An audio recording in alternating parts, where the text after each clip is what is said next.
Primeira leitura está no primeiro livro das Crônicas, capítulo de número 21, versículo de número 26. O texto diz assim: E Davi edificou ali um altar ao Senhor, ofereceu nele holocaustos e sacrifícios pacíficos, e invocou o Senhor, o qual lhe respondeu com fogo do céu sobre o altar do holocausto. Hebreus capítulo 13, versículo de número 10. Hebreus capítulo de número 13, versículo de número 10. Hebreus, agora é aquela hora que o pessoal deveria projetar.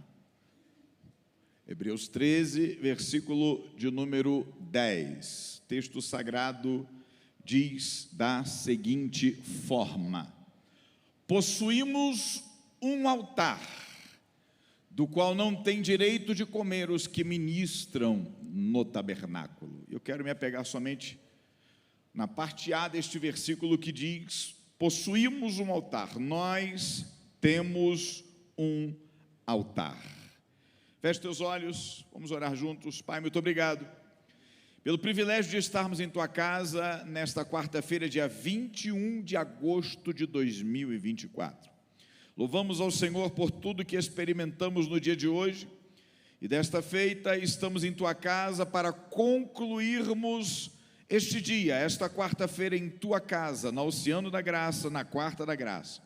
Então fala conosco, despende a nós uma palavra, libera sobre nós uma palavra poderosa, que venha a nos edificar, nos orientar, nos abençoar, mas também nos confrontar, em nome de Jesus, amém, amém e amém.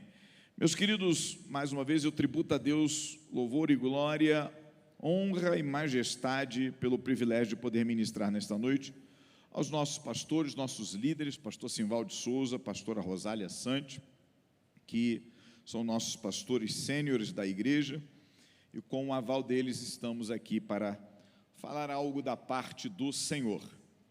Queridos, eu gosto muito de iniciar as minhas reflexões, os meus pensamentos, as minhas pregações, com o tema do evento, ou até mesmo o tema da mensagem.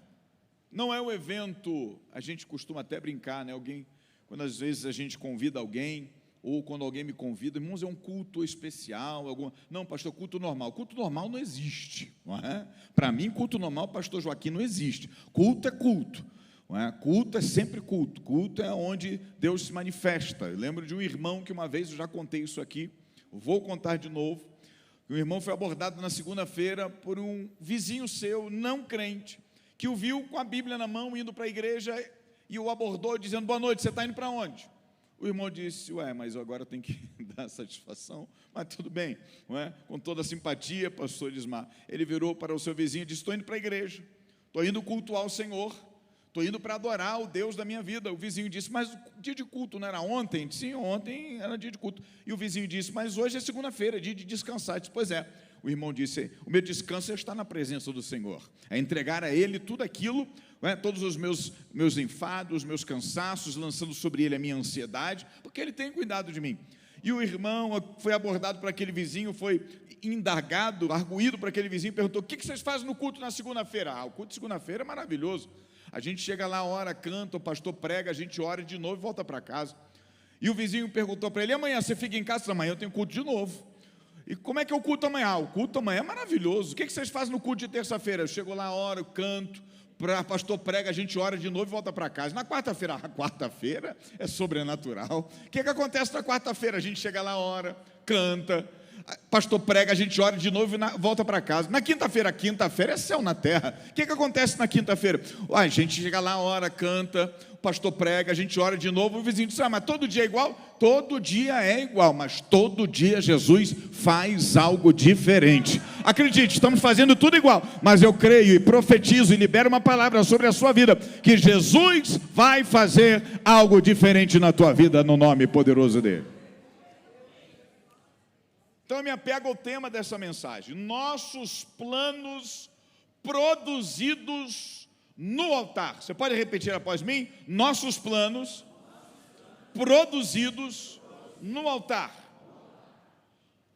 A meu ver, queridos, a gente não tem como, isso é parte minha, isso é um pensamento meu, isso é prática minha, a gente não tem como entender esse tema em sua totalidade se a gente não o fracioná-lo, desmembrá-lo, de modo até cartesiano, dividindo em várias partes. Um problema grande, por vezes, ele precisa ser fatiado em alguns problemas para que a gente possa solucioná-lo. Mas isso aqui não é um problema, na verdade, eu venho trazendo uma palavra de solução, de orientação, de capacitação para a tua vida.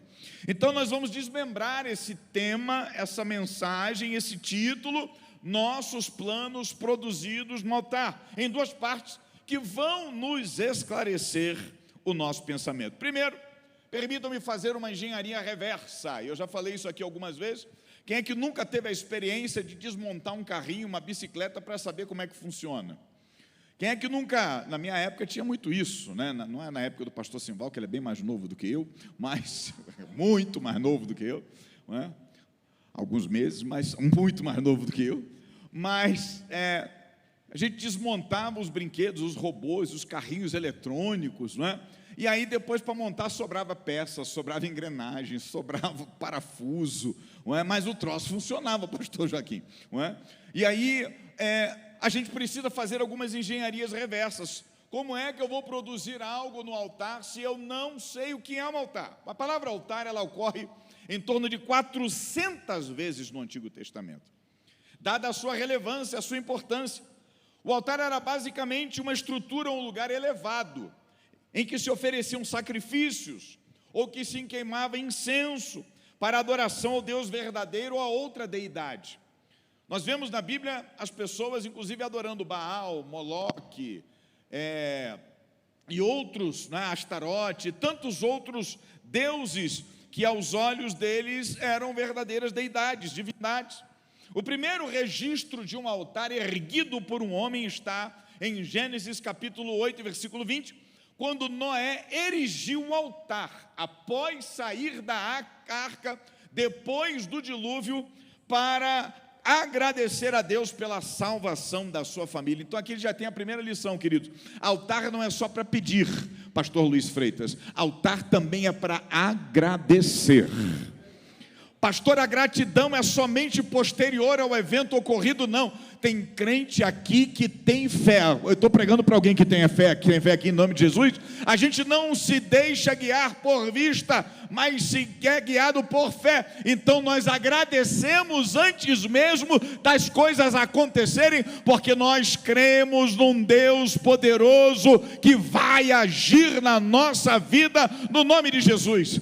Tem crente, tem gente que não conquista, que não avança, que não consegue progredir, que está preso às vezes do passado e limitado ao presente com medo do futuro. Mas deixa eu liberar outra palavra para a sua vida. Deus já está vendo o teu futuro e Ele está vindo hoje para te dizer que você já está liberto do passado, você está empoderado no presente e vai conquistar aquilo que está te esperando no futuro, no nome de Jesus. Oh, glória!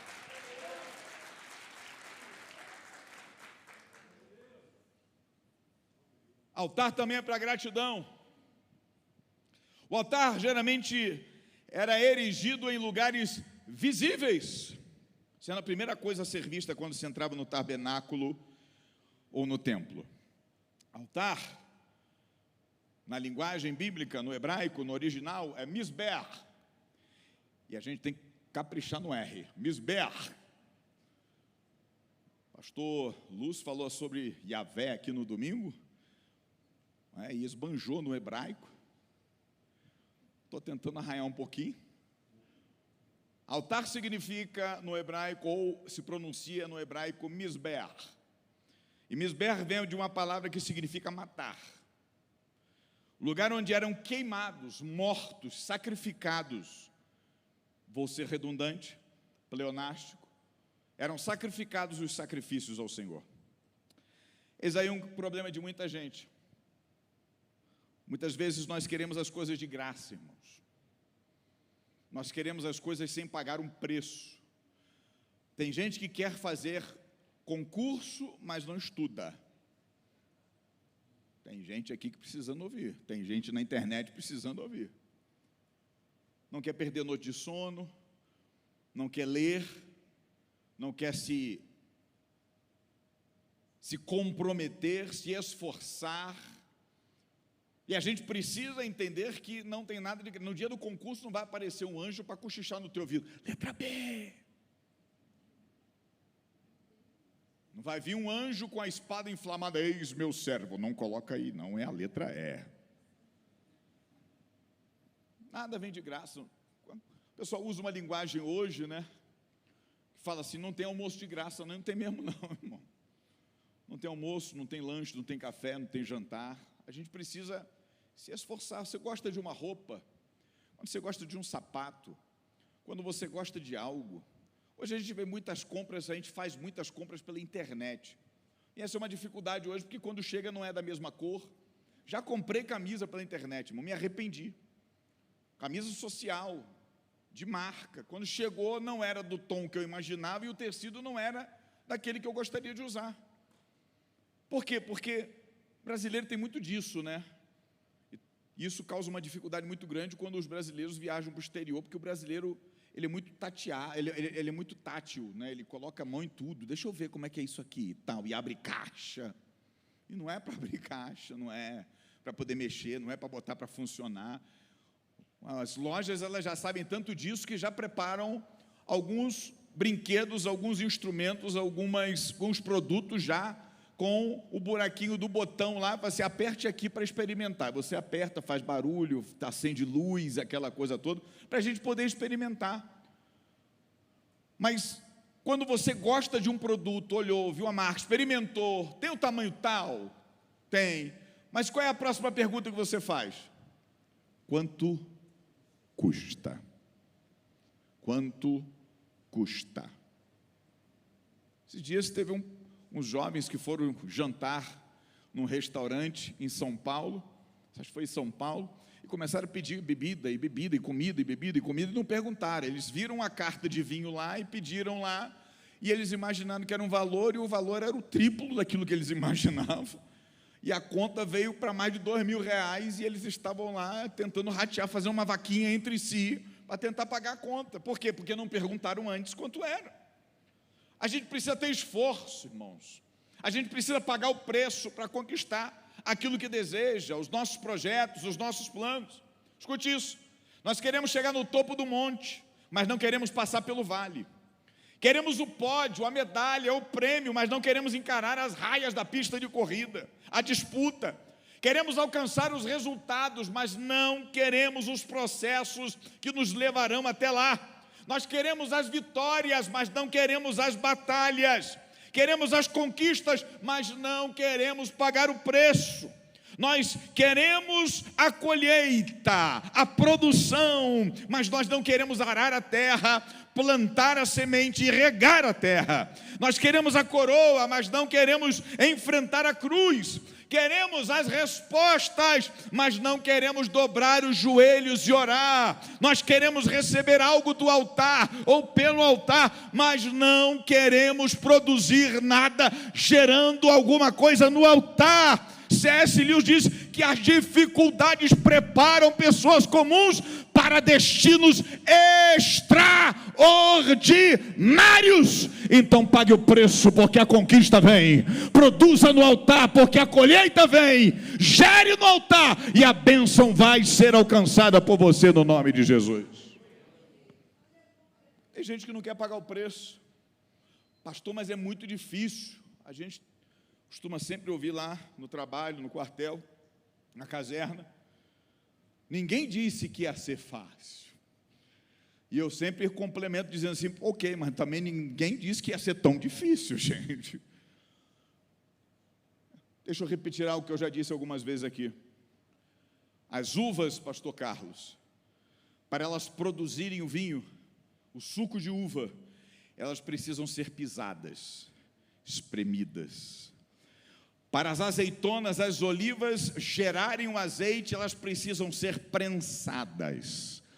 para o diamante ser transformado, chegar como ter como resultado a partir do carvão, para o carvão ser transformado em diamante, ele precisa passar muito tempo sob uma pressão exagerada. As sementes, geralmente, elas são plantadas em lugares escuros, úmidos, frios e isolados para primeiro começarem a germinar. Então, ouça o que eu vou lhe dizer: se alguém está pisando em você, se você está sendo prensado, se você está passando por pressão, se você está isolado, solitário, no escuro, no frio, acredite, Deus está gerando através de você um ambiente para algo extraordinário acontecer, porque você veio aqui nesta noite para produzir os seus planos no altar de Deus. Sim, a vida é cheia de desafios, queridos, desafios a serem vencidos. A gente tem a esfera profissional, os estudos acadêmicos, o lazer, o entretenimento, a família, o amor, os passeios, as viagens, os amigos de infância, a igreja, o ministério, a política, a imprensa, os restaurantes, os esportes, a literatura, a música, as crianças, outros países, outras culturas, outras histórias. A vida é uma enorme rede intrincada de relacionamentos, de informações, de sonhos e às vezes de frustrações. Então, sobreviver dá trabalho, viver também dá trabalho, conquistar também dá trabalho, e produzir planos no altar de Deus dá mais trabalho ainda. É por isso que nem as nossas orações elas devem ser despretensiosas. Nossas orações elas não podem ser sem propósitos, amados. Eu vou orar por orar, porque eu sei que Deus não vai responder. Não. John Jowett, pastor e pregador americano, disse que a oração que não custa nada, não alcança nada. Oração demanda tempo, projeto demanda tempo, sonho demanda tempo, plano demanda tempo, e o acesso a Deus sempre foi através de um altar. Na cruz nós tivemos um altar de um sacrifício. Abraão realizou ou erigiu um altar, Isaac construiu um altar, Noé construiu um altar, Davi construiu um altar, Elias corrigiu, reparou, consertou um altar. Nós temos os homens de Deus na Bíblia Sagrada construindo altares para terem acesso a Deus, mas não apenas o altar material, o altar físico. O altar que nós vimos, que foi mencionado aqui em 1º livro das Crônicas, capítulo 21, versículo 26, nós conhecemos muito bem esse texto, que Davi vai até o monte procurar uma eira para que pudesse ali realizar um sacrifício ao Senhor. O dono daquela eira, chamado Ornã, ou Araúna, ele simplesmente chega para Davi e diz: não, eu vou te dar, eu te dou inclusive os bois, eu te dou a madeira. E Davi responde: não, porque eu vou comprar o terreno, eu vou comprar a eira, eu vou comprar o lugar onde nós vamos construir um altar, eu vou comprar os bois, eu vou comprar os animais, eu vou comprar a madeira para nós queimarmos, porque eu não realizarei, oferecerei um sacrifício ao Senhor que não me custe nada. Eu amo estar na casa de Deus, queridos, amo estar na casa de Deus. Agora, você acha que a minha carne não gostaria de estar em casa? Você tem que ser sincero, eu amo estar aqui para os irmãos. Na verdade, deixa eu dizer algo que eu aprendi com o reverendo Hernando Dias Lopes.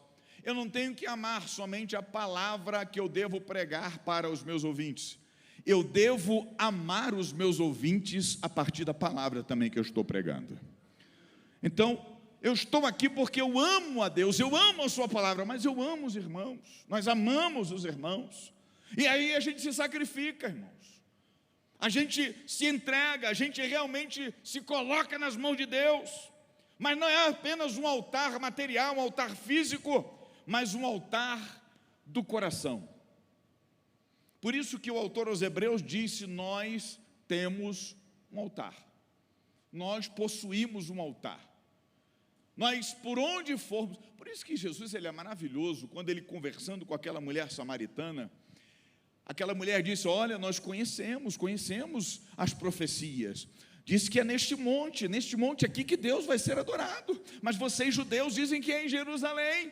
Jesus disse, olha, vai chegar um tempo, e esse tempo já chegou, disse Jesus para ela, em que nem neste monte, nem em Jerusalém, vão simplesmente determinar que é o lugar exato para a adoração, porque onde estiver um adorador, ali haverá adoração, porque Deus é Espírito, e importa que os seus adoradores o adorem em Espírito e em verdade. Escute o que eu vou lhe dizer, onde tiver um crente, onde tiver um filho de Deus, onde tiver uma filha de Deus, ali tem culto, ali tem adoração, ali tem celebração, ali tem um altar.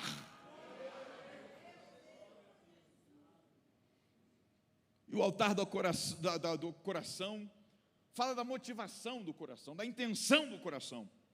O homem, e eu falo de um modo genérico, não pode vir a Deus dos seus próprios termos, porque tem gente que fica triste com Deus, fica triste com a igreja. Eu só volto para a igreja se Jesus fizer assim. Parece aqueles meninos que vai para o supermercado com a mãe, vai para shopping. Graças a Deus aqui em Águas Claras não tem, né? Mas em outros lugares tem. O menino se joga no chão, faz michoxo. O que é michoxo, pastor? Ele fica fazendo birra. Porque, aí eu só vou se a senhora fizer isso. Já falei isso aqui, irmãos. Culto lá em Goiânia, um amigo meu, de saudosa memória, pastor João Batista, partiu para a eternidade, pastor de uma igreja no Parque Ateneu, em Goiânia. Ele me contou que o domingo de celebração, de adoração, o povo adorando, a casa de Deus cheia, e o povo cheio de Deus. E ele pegou o microfone, irmãos, que maravilha estarmos na casa de Deus celebrando ao Senhor. Olha que maravilhoso, um dia de domingo nós reunidos em família e sabendo que nós estamos aqui de modo voluntário, espontâneo, ou alguém veio aqui obrigado. Uma menina de 5 anos que estava na primeira cadeira disse, eu! Minha mãe disse, se eu não viesse, ela me botava de castigo.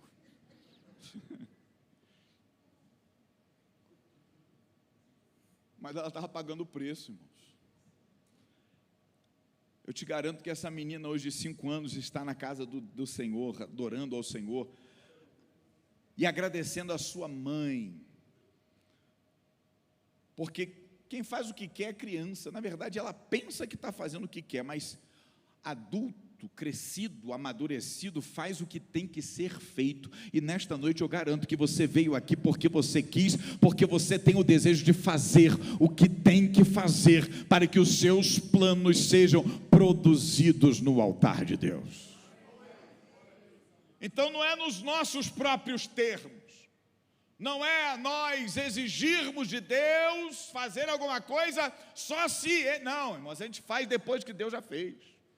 Por isso que quando Malaquias, ele registra na palavra de Deus, o próprio Deus, palavras do próprio Deus, falando sobre dízimo, falando sobre finanças, ele diz o seguinte, olha, façam prova de mim, se eu, porventura, não abençoar vocês e não abrir as janelas dos céus.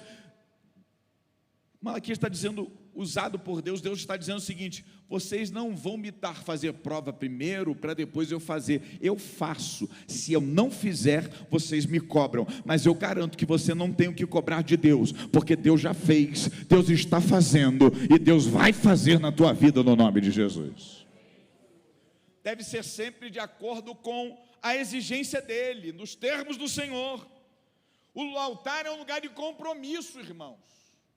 É onde os nubentes contraem casamento, mas é um lugar de sacrifício, de entrega, de reconciliação, de oferta, de gratidão, de adoração, de comunhão, de santidade, de obediência, de despertamento.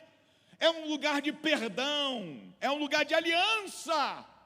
E é um lugar de onde Deus manifesta a sua provisão. É do altar que sai a bênção. É do altar da presença de Deus que há a conquista sendo ministrada sobre a sua vida no nome de Jesus. É do altar que vem fogo. É do altar que vem a glória. É do altar que vem a palavra de Deus para a sua vida. Eu me lembro de um pregador nordestino, caba macho. Ele pregando, irmãos, a glória de Deus se manifestando na igreja, ele incomodado, o pessoal sabia que ele estava incomodado. De repente ele parou, o pastor Joaquim, e falou assim: irmãos, você sabe que todo pregador é meio doido, e eu preciso fazer algo que Deus está me mandando fazer. Eu não posso abrir mão daquilo, porque são os termos dele, irmão. É a orientação dele. Então, por favor, não se espante. Eu fico com medo com determinados pregadores assim, porque eu já vi algumas coisas. Mas esse pregador largou o microfone dele em cima do púlpito, o pastor Simval, desceu. E ele atravessou a igreja e foi em direção à porta. O crente não é nem um pouco curioso, né? Todo mundo, onde é que esse homem vai? O pregador saiu pela porta, atravessou a rua. Tinha um rapaz no muro de frente, assistindo o culto, de braço cruzado, com a perna dobrada, encostado no muro. O pregador, o pastor, virou para ele e disse: bora, meu filho, vamos entrar para a igreja, para aceitar Jesus. Descruzou os braços do rapaz: me segue, Deus mandou eu vir aqui. Ele disse: que isso? Você é muito abusado. Ele disse: meu filho, Deus falou comigo como eu estou conversando contigo. Ele mandou eu vir aqui para descruzar os teus braços, pegar você pela mão e entrar na igreja, porque você precisa aceitar Jesus. O rapaz começou a chorar.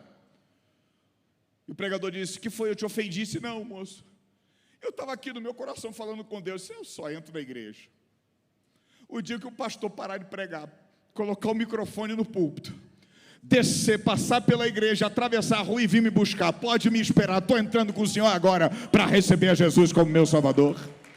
É do altar, nas condições dele, do Senhor, é nas exigências dele. É quando ele manda, acontece. Quando ele diz, acontece. Quando ele profere a palavra, pode estender a mão, porque Deus está realizando no nome de Jesus. É no altar que a gente encontra Deus e por ele somos alcançados. É no altar que a gente celebra a memória e o nome do Senhor. É no altar que a gente reafirma o compromisso de obedecer a Ele, a direção dEle para as nossas vidas. É no altar que nós conhecemos e recebemos os projetos e os propósitos de Deus para as nossas vidas. O altar sempre foi um lugar santo, irmãos. Um lugar muito temido, lugar de grandes desafios. Lugar de verdadeiras encruzilhadas para os gigantes da fé. Lugar que não se frequenta por qualquer motivo. Aliás, a Bíblia diz em Êxodo capítulo 29, versículo 37, que o altar será santíssimo, e tudo que tocar o altar será santo. Você entendeu?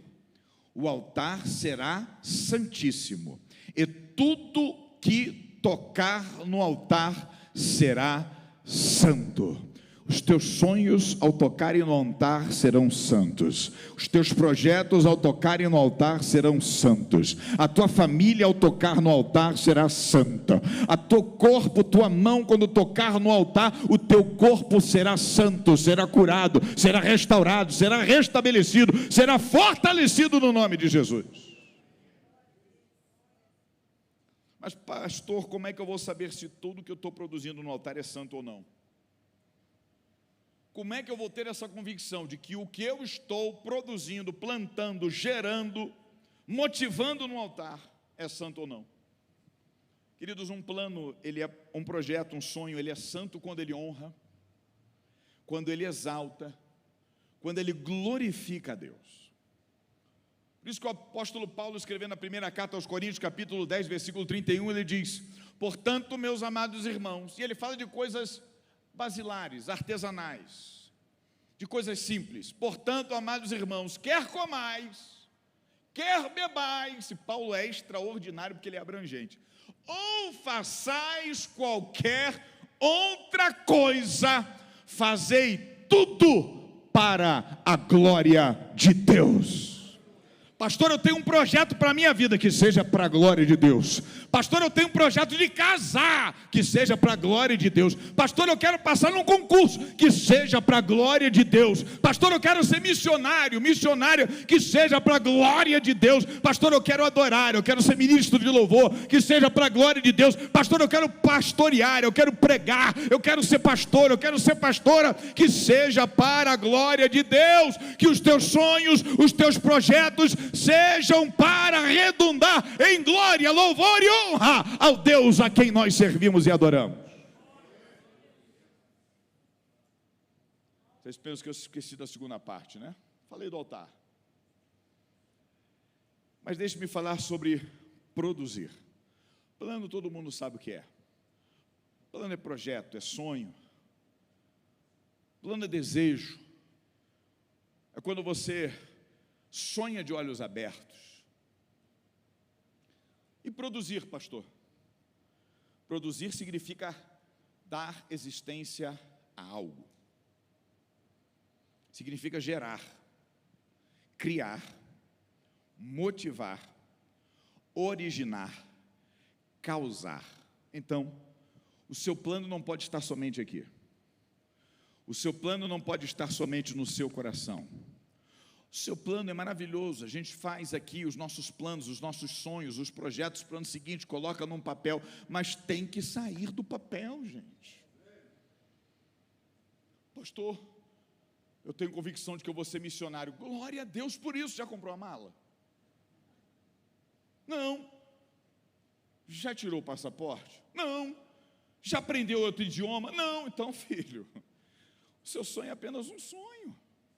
Você tem que botar a mão na massa, você tem que produzir, você tem que gerar, você tem que causar, tem que motivar, tem que apertar o botão de start, tem que tirar do papel e colocar em prática o teu sonho, o teu projeto.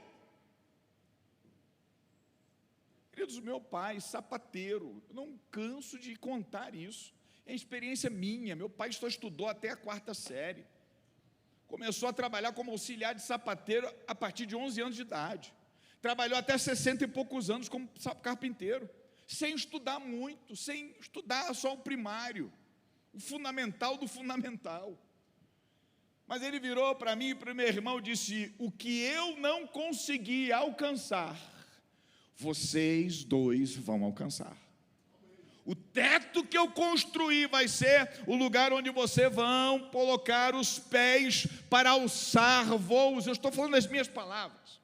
Mas o meu pai, na sua rusticidade, disse: vocês vão aonde eu não vou conseguir chegar. Meu irmão hoje é o ouvidor geral do hospital da Universidade Federal do Fundão, no Rio de Janeiro. Eu apenas um oficial da Força Aérea.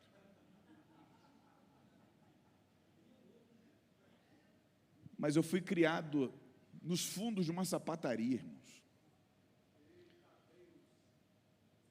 Na nossa casa só tinha um quarto. Eu e meu irmão dormíamos na sala, no sofá, pastor Joaquim. Eu sei de onde eu vim, eu sei pelo que passei, mas eu sei que onde eu estou, primeiro eu devo a Deus e depois ao meu pai, a minha mãe. Meu pai, que virou para mim um dia e disse: você quer ser o quê? Militar? Quero ser militar. Culpa do meu tio, irmão gêmeo da minha mãe, subtenente do exército hoje, na reserva, reformado. Vai, meu filho, vai lá. Militar é coisa boa. Em 1985 eu fiz a primeira prova em dezembro. Não passei, fiz a prova, estava fazendo um curso de eletrotécnica, auxiliar de técnica em eletrotécnica. Fazendo o ensino médio, 2º grau na época, colegial. Aí meu pai disse assim: você quer mesmo isso? Quero, vou te colocar no melhor curso preparatório do Rio de Janeiro, o curso Sueiro. Existe até hoje ali na rua Carolina Machado, Avenida Carolina Machado, no Rio de Janeiro, em Madureira, em Cascadura. Meu pai me colocou, eu estudava, irmãos, de manhã, à tarde. E aí eu fiz nova prova em abril, não passei. Meu pai foi um dos primeiros coaches que houve na minha vida, que ocorreram na minha vida. Como assim, pastor? Ele virou para mim e falou assim: você não passou, né? Não, pai, tentei, mas vou me esforçar mais. Você vai ficar no curso até você passar. Com essas palavras carinhosas de motivação, eu me empenhei, irmãos, porque eu via o sacrifício que o meu pai, ele realizava para que eu pudesse colocar em prática um sonho que estava no meu coração. Escute, tem sonho que você não consegue alcançar sozinho, porque outros vão ter que te colocar na mão e te amparar. Pastor, mas eu preciso de tanta bênção. Escute, quando Deus quer abençoar alguém, Ele não lhe dá coisas, mas às vezes Ele coloca pessoas em seu caminho. Deixa eu profetizar sobre a sua vida nesta noite. Deus não quer que você se apegue simplesmente a coisas, mas Ele vai colocar pessoas em teu caminho, a pessoa certa, a conversa certa, o contato certo, e você vai alavancar o teu projeto no nome de Jesus. Posso começar a pregar, irmãos?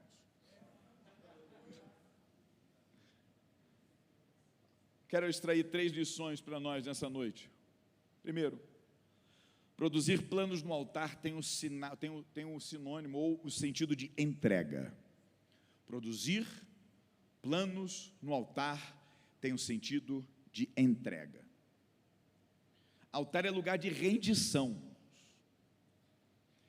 Altar é lugar de consagração total. O salmista, no Salmo 37, versículo 5, ele diz: entrega o teu caminho ao Senhor, confia nele, e o mais ou tudo ele fará. Entregar, irmãos, não é dividir. Se eu digo que é para entregar, é para você abrir mão, é para você simplesmente deixar lá, é para você abdicar daquilo. Quando você entrega algo no altar, você está dizendo: eu estou entregando, agora é contigo, Jeová. Já fiz o que eu podia fazer.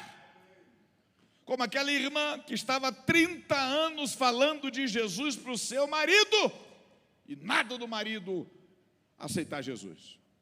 Ela procurou o pastor, de pastor, há 30 anos eu falo de Jesus para o meu marido. O pastor virou para ela e disse: está na hora de mudar de estratégia. Já passou da hora. Qual estratégia? A senhora está há 30 anos falando de Jesus para o seu marido. A partir de hoje, fale do seu marido para Jesus. Entregue a Jesus. Coloque os teus planos no altar, irmãos.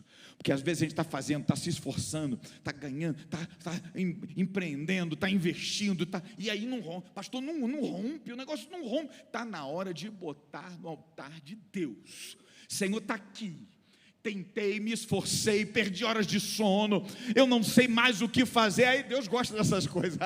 Quando você não sabe mais o que fazer, Deus diz: agora é que eu vou começar a trabalhar. Pastor, mas quando eu chego e para Deus e falo assim: Senhor, chegou na minha linha final, disse: agora é que eu vou abrir a porta para começar a iniciar uma jornada nova na tua vida. Entrega os teus planos no altar do Senhor nesta noite, no nome de Jesus. Quando um animal, no Antigo Testamento, e até durante o início do Novo Testamento, ele era levado ao altar, ele não voltava vivo. Ele morria, ele ficava lá. Entregar é isso. Que enquanto você está aí segurando, ai Jesus, o Senhor fala assim: entrega. Aí você coloca nas mãos de Deus, aí Deus segura do lado de cá, você puxa do lado de lá, e, irmãos, relaxa. Solta o cabo na nau. Toma os remos na mão. Uma canção antiga. Pena que o pastor André não está aqui.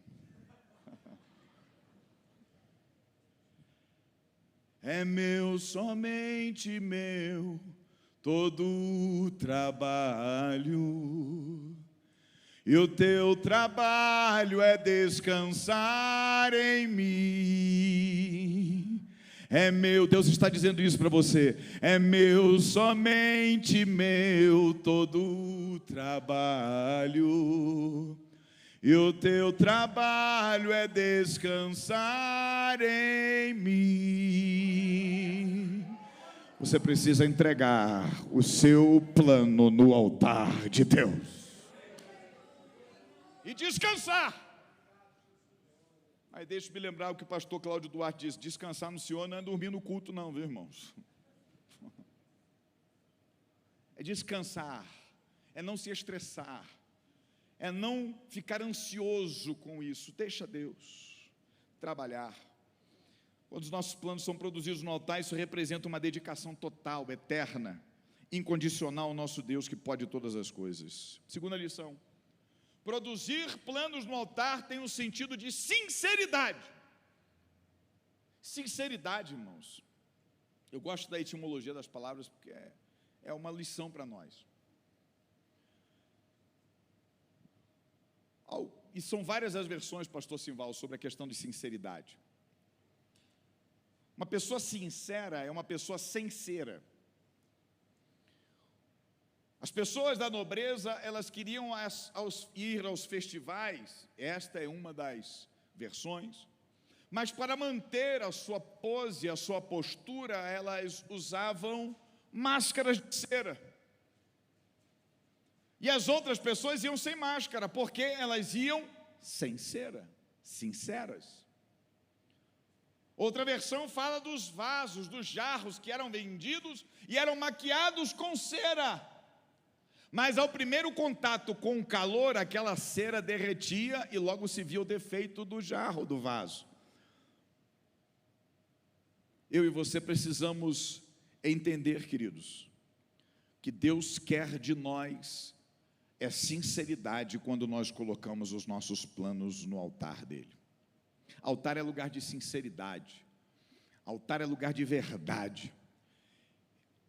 Eu vou lá porque todo mundo está indo. Não, você vai porque você quer sinceridade na sua atitude, porque você quer realmente fazer algo de verdade. Isso é necessário para a nossa conduta diária. Então, entregar ou produzir planos no altar tem um sentido de sinceridade. Não é maquiar, não, que se eu não for lá, vão dizer que eu não fui, e eu... Irmãos, quem sabe é você. Quem sabe onde o sapato aperta é quem calça. Eu e você precisamos vir ao altar com sinceridade, orar com sinceridade. Quando tem gente que dobra, irmão, graças a Deus aqui em Águas Claras não. Graças a Deus não. Mas tem uns que dobram o joelho: Senhor, eu venho aqui com a minha singela falácia. Aí começa a querer. Gente, Deus te conhece, Deus me conhece. Por que que Deus, usando Jesus, ou Jesus falando na sua palavra, diz: quando você quiser orar, entre para o teu quarto, fecha a porta do teu quarto e ora ao teu pai que está em secreto, porque o teu pai que está em secreto, ele te vê, ele te conhece, ele sabe quem é você de verdade. Para ele não tem máscara, não tem cera, tem que ser de verdade, tem que ser com sinceridade. Essa coisa de querer enganar quem está perto para mostrar santidade, acaba com isso. Seja sincero, entregue, admita. Quando a gente fala assim: Senhor, eu não aguento mais, isso é sinceridade, irmão. Entregar a Deus o nosso projeto no altar e dizer: Senhor, eu não tenho mais forças, isso é sinceridade. Deus diz: agora sim, agora você entendeu que o Todo-Poderoso sou eu. Terceiro, Ministério de Louvor pode vir, por gentileza. Produzir planos no altar tem um sentido de proteção. Quando eu coloco os meus planos no altar, quando eu produzo os planos no altar de Deus, eu estou carregando a ideia de que eu quero que aquele meu projeto esteja, pastor Joaquim Macedo, protegido por Deus. Acho que eu já contei para os irmãos aqui. Muitos anos atrás, nós fomos evangelizar uma família, a família entregou a vida para Jesus. Pai, a mãe, os filhos, pessoas simples. da periferia do Nordeste, uma cidade do interior, e eles pediram que nós fôssemos lá, porque eles queriam contar algo para nós. E o menino, o mais novo, teve um sonho. Ele teve um sonho de noite enquanto dormia. Mas a família ainda era um pouco supersticiosa. E quando nós chegamos lá, nós cumprimentamos os irmãos, oramos com eles. Por que vocês chamaram a gente? Um dia de sábado à noite, lembro como se fosse hoje. A mãe virou para o filho e disse: vai, meu filho, conta. Conta, meu filho. Conta o sonho que você teve. Sabe qual foi a atitude daquele menino? Ele falou assim: fecha as portas, fecha as janelas. Eu não entendi. A mãe foi e fechou as portas e as janelas. E ele contou o sonho, um sonho maravilhoso que ele teve com a família. Eu bobo, né? Menino criado em cidade grande, sem saber de superstição do interior, perguntei aos irmãos: o que significa que aquele menino mandou fechar as portas e as janelas? Porque ele queria que o sonho dele ficasse protegido, que não saísse pela janela, que não saísse pelas portas. Deixa eu trazer isso para a nossa realidade. Quando você coloca os teus sonhos, os teus planos, os teus projetos no altar de Deus, você está fechando portas e janelas do mundo espiritual. Você está impedindo que coisas contrárias venham a dificultar e impedir o progresso, o êxito, o sucesso desse projeto. Porque quando você coloca no altar de Deus, o altar será santíssimo, e tudo que tocar o altar será santo. Coloque-se de pé, por gentileza. Pastor, como é que eu coloco o meu altar, meu sonho no altar de Deus, para proteger o meu altar? Por exemplo, sábado agora, um encontro de casais, um jantar de casais, uma reunião de casais.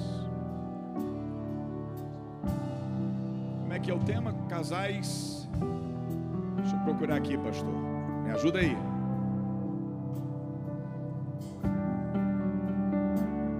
Próximo sábado, dia 24 de agosto, 20 horas aqui na igreja. Ajuda aí, pastor.